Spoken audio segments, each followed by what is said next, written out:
Hi, it's Celeste, your canary in the coal mine.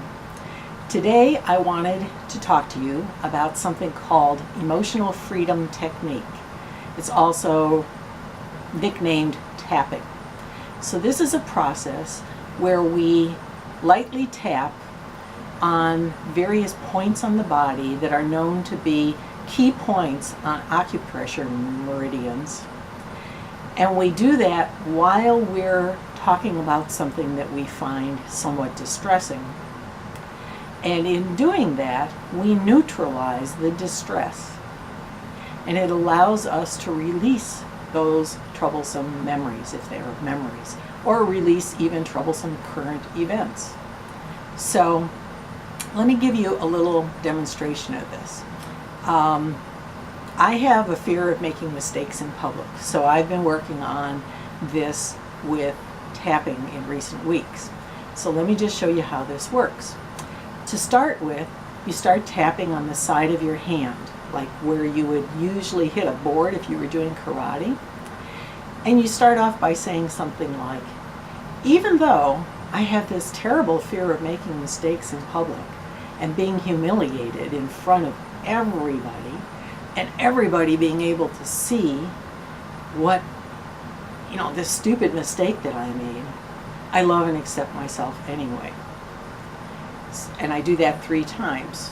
So even though I hate making mistakes in public, I used to just hate it when I was a kid and I had to read aloud in school and the teacher would correct me and all the rest of the kids knew that I'd made a mistake.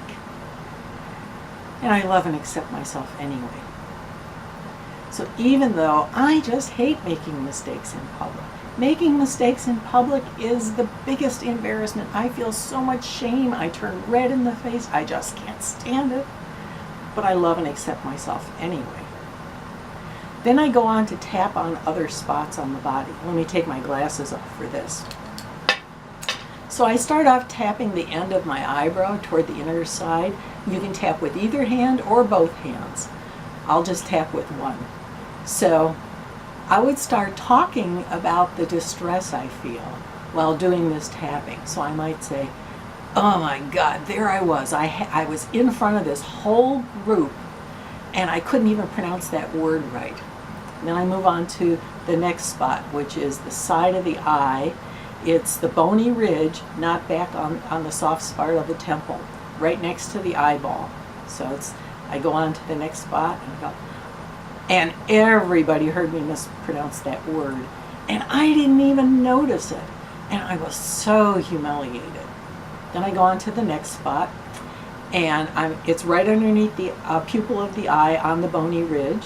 So I would say, oh, and I'm sure everybody noticed. I mean, they must think I'm an idiot that I didn't know how to pronounce that word. Then I go on to the next spot, which is right under the nose, right below the nose and above the upper lip on the bony ridge there. And tapping, I would talk about some other aspect of the problem that disturbed me. So after the class was over, I couldn't even face people because I was thinking, oh, they're all thinking about this stupid mistake I made. Then I go on to the next point, which is below the lower lip and above the outward part of your chin. So it's like in the crease that's below your lip and above your chin bone. It's not out on the end of the chin bone, it's in the crease. So there I was, and I swear, I was just waiting for people to come up after the class and say, did you know that you mispronounced the word?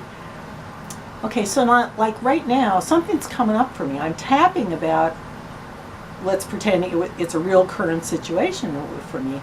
But what's coming up right now is an old memory about my mother always pointing out things wrong with me, always pointing out when I had a spot on my sweater or my hem was coming down on a skirt or something. So it's like this public humiliation thing is keying in an old memory.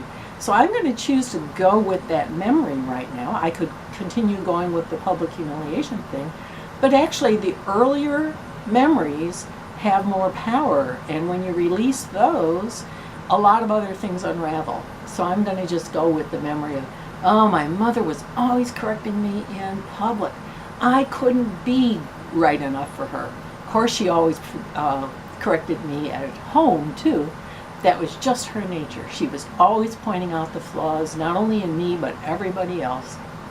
So I'm going to move to the next spot, which is over here, about an inch down from the notch in your throat and about 2 inches over below your collarbone, not on your collarbone.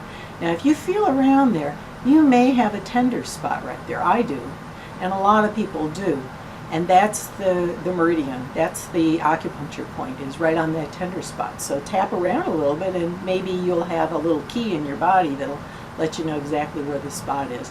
But if you don't think you're hitting it right on the head, flatten out your hand and just bash the whole area and you'll know you're hitting it that way. So I'm going to go on with, so my mom used to just correct me all the time. It was so humiliating. You'd think I never did anything right. She still does it. It's still annoying. And she corrects other people. I've seen her correct the nurses at the nursing home. They just don't, the world has to revolve around how she thinks it ought to be. So then there's another spot that's underneath the arm, about a hand width down from the armpit, right on your side, and you may find that you have a tender spot there too. So we're going to tap there. So my mother's always correcting people, and I was an only child, so I got corrected all the time because she could focus on me. So then I'm going to go to the next spot, which is the top of the head.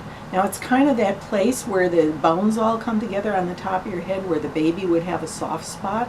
So that's where you tap.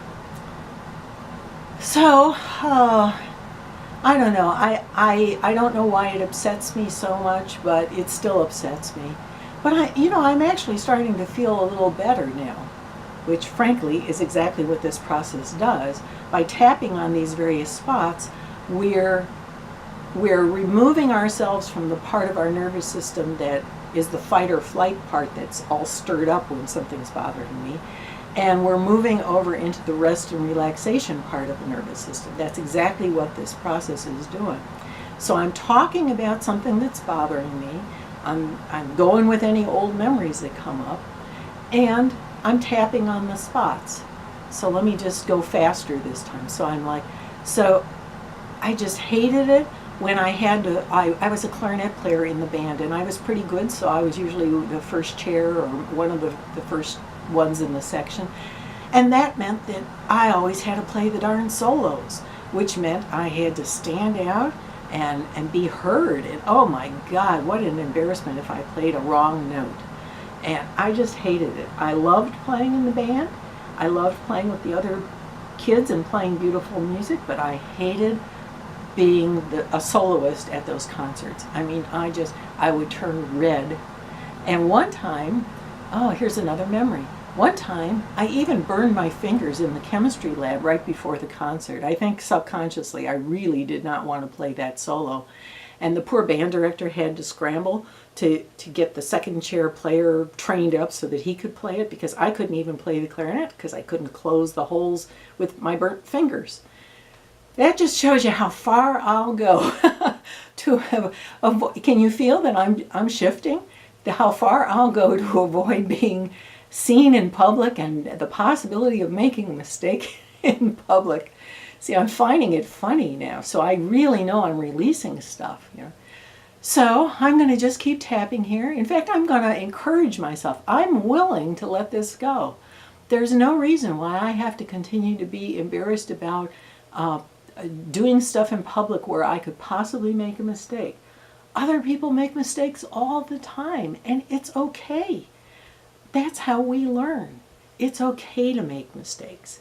And that's the new belief I'm going to adopt from this point on. I'm going to adopt the belief that it is okay to make mistakes. That if I didn't make mistakes, I wouldn't learn a darn thing. I'm feeling very shifted right now.